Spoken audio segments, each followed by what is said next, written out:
Jesus is crucified. After the soldiers mocked Jesus, they led him away to crucify him.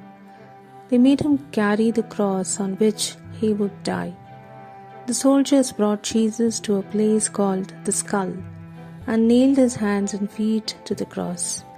But Jesus said, "Father, forgive them, because they do not know what they are doing."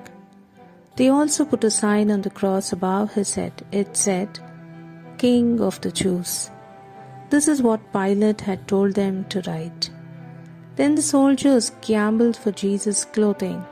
When they did this, they fulfilled a prophecy that said, "They divided my garments among them and gambled for my clothing." There were also 2 robbers whom the soldiers crucified at the same time, putting them on either side of Jesus. One of the robbers mocked Jesus, but the other said to him, "Do you not fear that God will punish you? We are guilty of doing many bad things, but this man is innocent." Then he said to Jesus, "Please remember me when you become king in your kingdom." Jesus answered him, "Today you will be with me in paradise."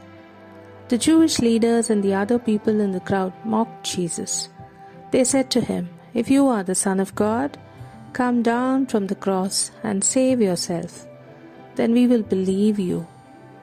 Then the sky over the whole region became completely dark. Even though it was the middle of the day, it became dark at noon and stayed dark for 3 hours. Then Jesus cried out, "It is finished. Father, into your hands I command my spirit." Then he bowed his head and gave up his spirit. When he died, there was an earthquake. In the temple, the large curtain that separated the people from the presence of God was torn in two, from the top to the bottom. Through his death, Jesus opened the way for people to come to God. When a soldier guarding Jesus saw everything that had happened, he said, "Certainly this man was innocent. He was the Son of God." Then 2 Jewish leaders named Joseph and Nicodemus came and asked Pilate for Jesus' body. They believed that Jesus was the Messiah. They wrapped his body in cloth, took it to a tomb cut out of rock and placed it inside. Then they rolled a large stone in front of the tomb to block the opening.